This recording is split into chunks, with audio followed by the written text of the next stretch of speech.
Hello and welcome to the latest Packaging Europe podcast, where we talk all things across the packaging industry. Today, I'm pleased to welcome three guests to our podcast today, and I would really like to hand the reins over to them to explain why they're joining me in the podcast today and how they work together in the packaging industry to collaborate. Firstly, I'd like to hand the reins to Marius Tent, who is actually one of the partners of our Sustainable Packaging Summit, which will be held in Amsterdam 13th and 14th of November this year. Aside from that, I'd like to hear on what he's personally working on in the packaging industry. Thank you very much, Libby. I'm very glad to be together with Thibaut and Benoit today, joining this podcast. Very briefly about myself, I am Marius. Starting in the big picture, I would say a packaging passionate doing his small part for a better world. I would say 25 of years, not of age, but in the industry, having the chance to experiment and learn and working for some great companies like Wrigley, Mars, Danone, SN. And then along the journey, co-creating meaningful packaging strategies, making happen packaging innovation, sustainability in the marketplace out of those strategies, and then obviously building multiple high-performing teams across the globe to support those strategies. And then since January this year, I was setting up my own business and helping ambitious and committed organizations on getting future-proof. And then we started together with Thibaut and Benoit, really joining forces because we do believe, and we have very strong reasons for that, we are stronger together on helping those businesses auditing their portfolio towards PPWR, helping them co-creating as well their packaging strategies, and then building as well their packaging organizations and capabilities. And I will pass it over to my colleagues as well. Thank you, Marius. I can continue if you want. Thank you, Libby, for inviting us. It's a pleasure to be here with Marius and Thibaut as well. My background is as well packaging, and I studied the packaging, and I was at that time very interested by the material sciences and also the sustainability. And I saw that packaging could be a good match between both material science and sustainability. Then I had the chance at that time to have a trainee around, environmental impact of packaging materials, which definitely fit to what I would like to do.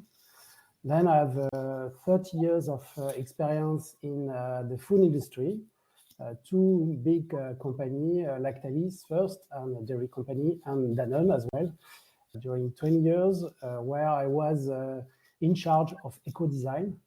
And I developed for Danone bigger methodology, some tools as well, strategies, roadmap, and projects to achieve all the goals we decided to have on packaging. And it was key for us to develop that. I was keen to be part of this team. Then I have a year when I left Danone. I have 1 year when I was a consultant in an organization named Cantis.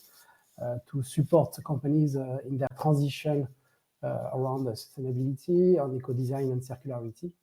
But then I decided to come back to packaging, which is my passion, like Marius and Thibaut.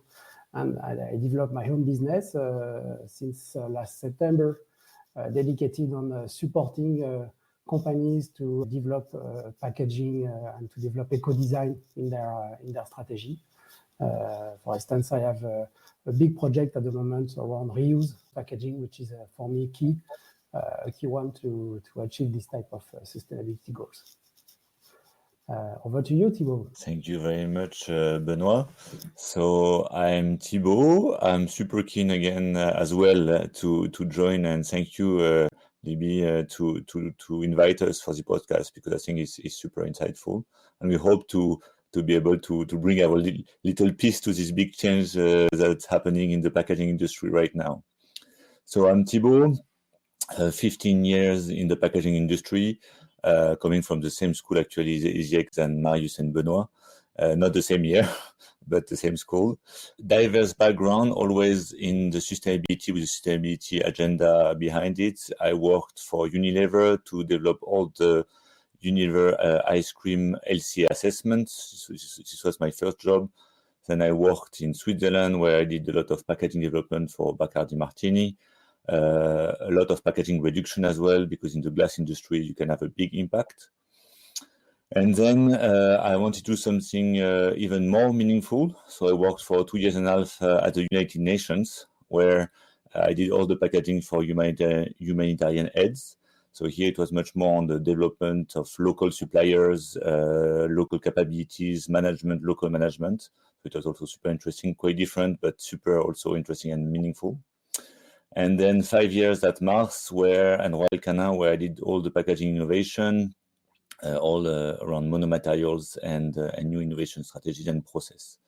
So quite a diverse background in my 15 years, always linked to environment, because I really want to have an impact. And it's also why I built my own company in September last year, where also, as Marius and Benoit, accompanied companies toward more sustainable solutions.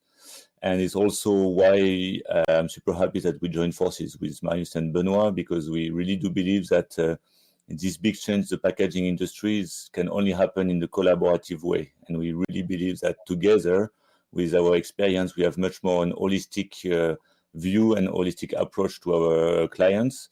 And also because we do believe that that company needs multiple views, multiple experience, to have really an holistic approach with strategy, with sustainability, I'm also a coach. I didn't spoke about it, but I'm also a coach. So I can help in company culture. We can help in team building.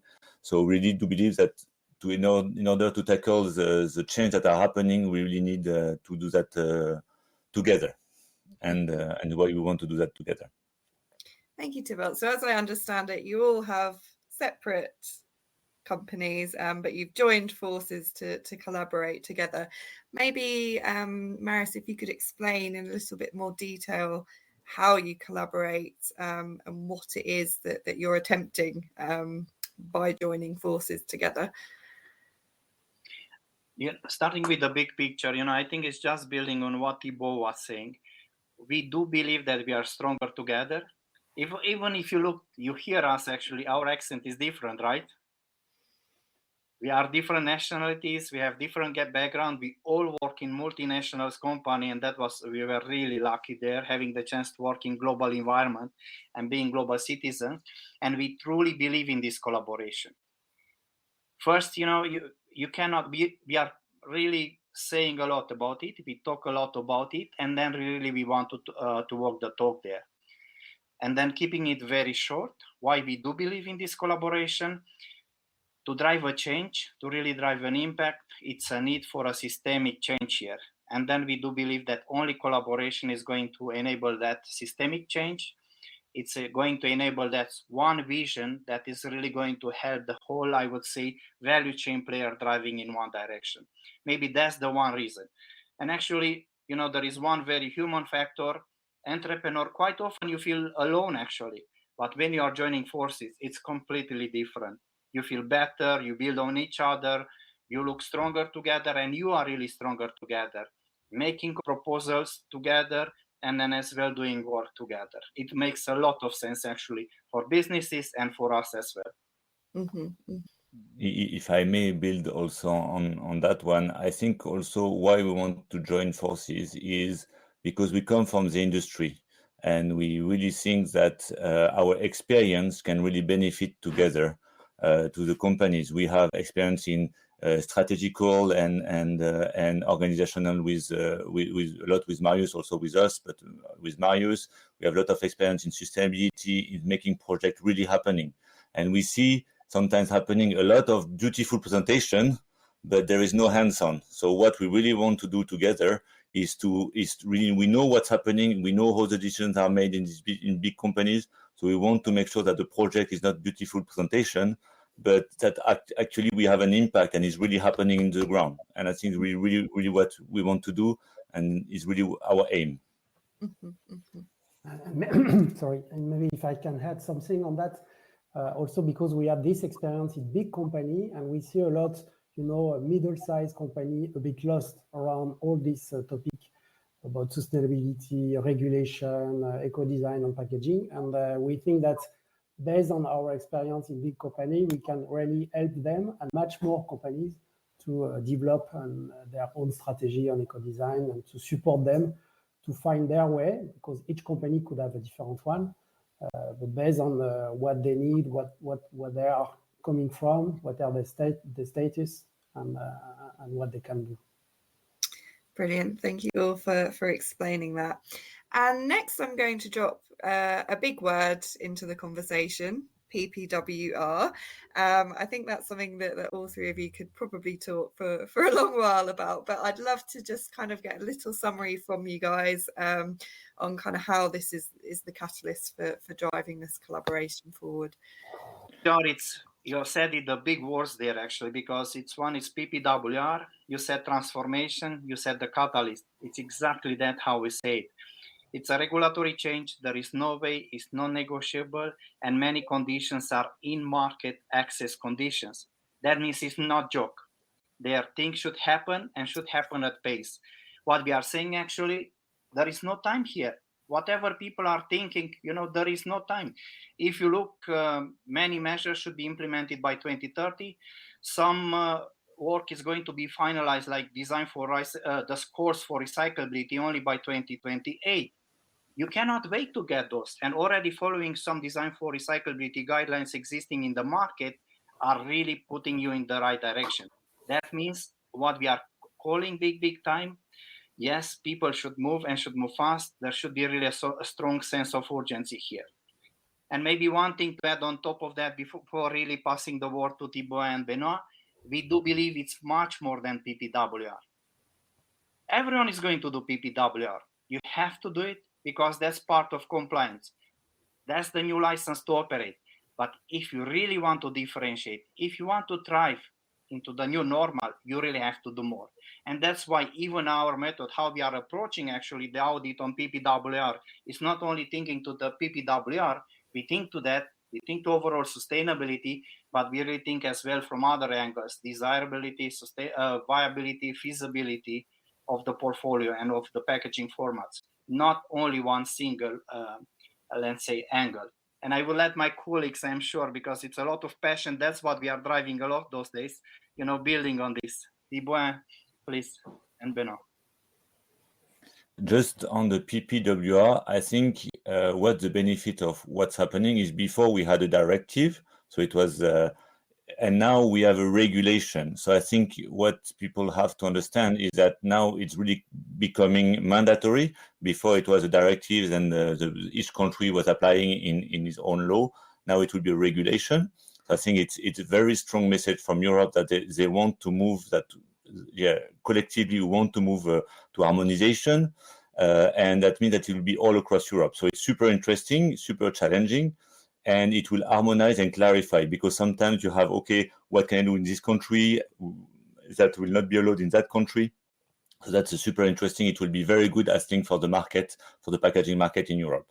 Secondly, it will be a lot of interesting discussion of what PPWR means when you already have regulation, like in France, the AGEC law, where which law will become stronger, and that will be super interesting. And our view here is that when PPWR is stronger than the local regulation, it will be PPWR. When the local regulation is stronger than PPWR, it will be higher, it will be the local regulation. So there will be a lot of things happening, and this is why having, as Marius said, really monitoring and looking at your packaging where you are at now, and also planning on how you will know the regulation upcoming in the next 5 years is super critical.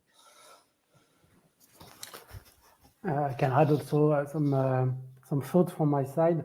What I like behind the PPWR, that it's really came from the eco-design mindset, meaning that when you talk about eco-design, you talk about reduce, reuse, recycle, and all those topics are embedded in the PPWR. You have all this part of the minimization of packaging, you have the reuse target, you have the recycle content and recyclability of packaging also, which is the key one, of course, of this regulation.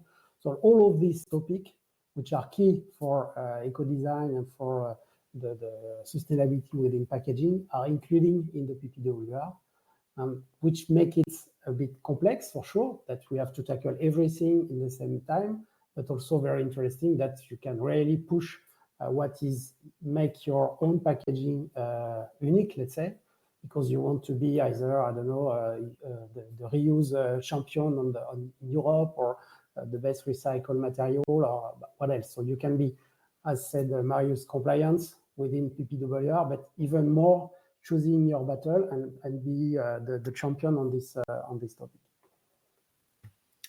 Lovely, thank you. And you previously mentioned that you have a background from kind of large multinational companies. You have that knowledge base that you can bring to the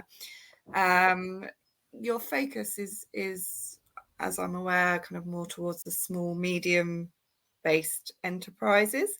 How can you sort of help them with your larger knowledge, and how do you apply that on a different scale? Maybe on this one, again, a good question, actually. And thanks a lot. Amazing questions, in a very relevant topics. I would say the first and foremost, it's awareness.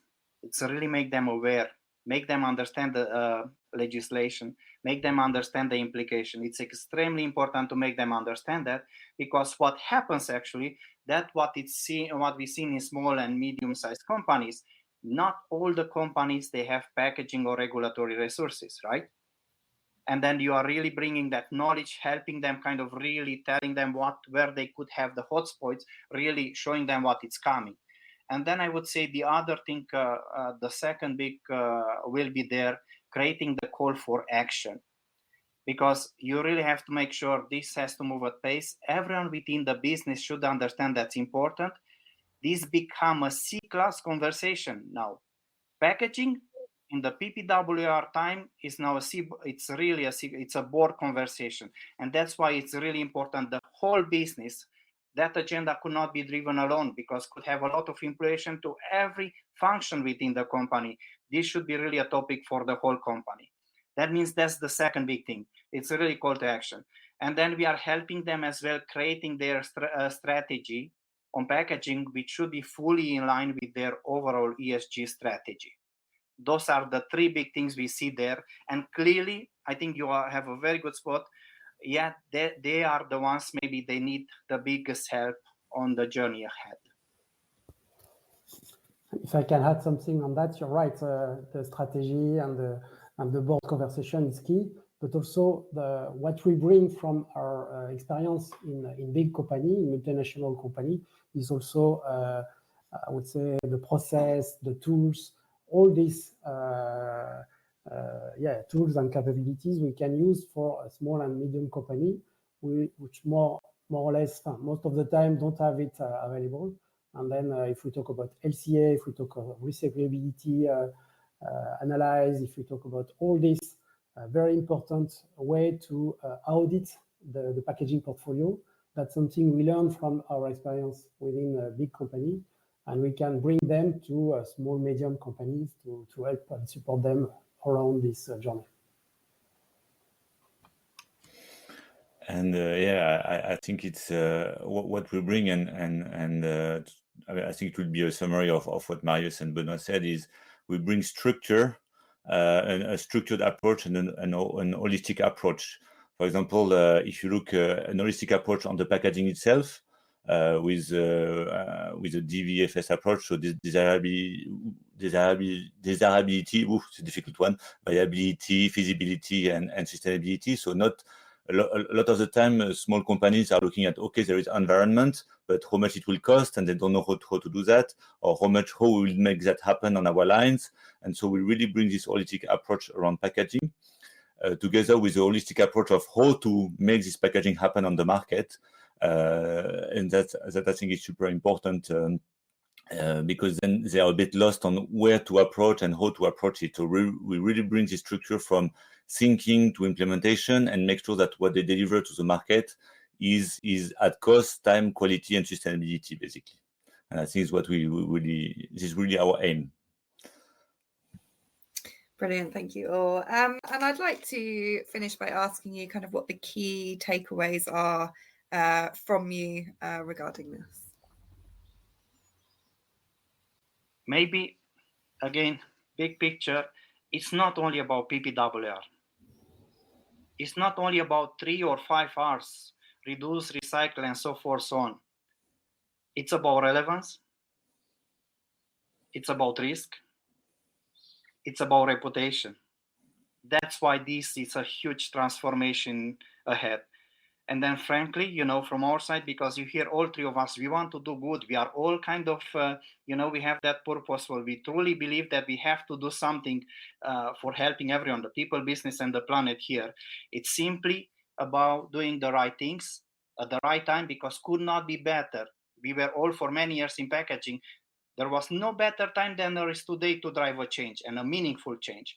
Now it's really doing the right things for the current generation and the ones to come. So very good one, Marius. You're fully right, and you put the big picture as always.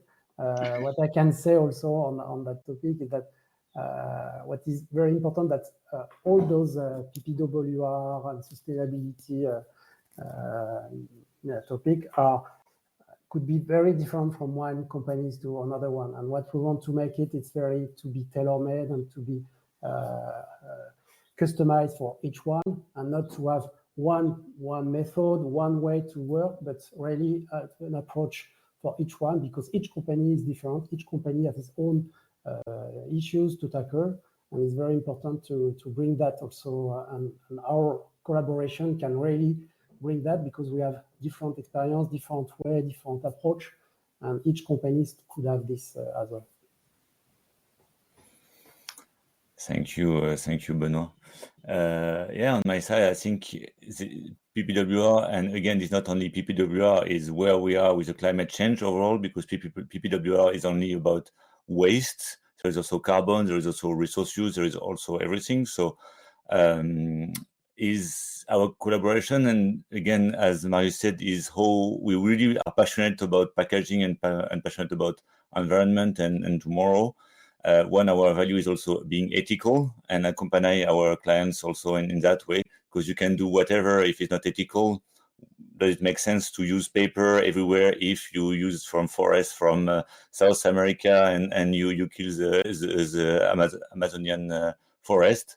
So I think it's really helping companies to go through this transition, following their values, their strategies, and to really use this opportunity as a strategical differentiator, and use that as an opportunity to do better for tomorrow and for the next generation. And together, this is really what is driving us. Basically, we want to do good. Yes, we want to accompany, we want to do good, and we want to do tailor-made for the companies that we are accompanying. Brilliant. Thank you all for joining me today on this podcast. It's been lovely to meet all three of you and to hear kind of how you each separately can work together in kind of moving this conversation forwards. And I think collaboration really is the key in the packaging industry. It's what we see, what we do here at Packaging Europe. And I look forward to kind of working with you in the lead up to our summit in November and hearing some more kind of key expertise from all three of you as well. So thank you for joining me today. Thanks a lot, Libby. Much appreciated, and looking forward for November. Brilliant. We look forward to it. Thank you very much, Libby. Really appreciated. Brilliant. Thank you all. Thank you. Bye. Bye-bye.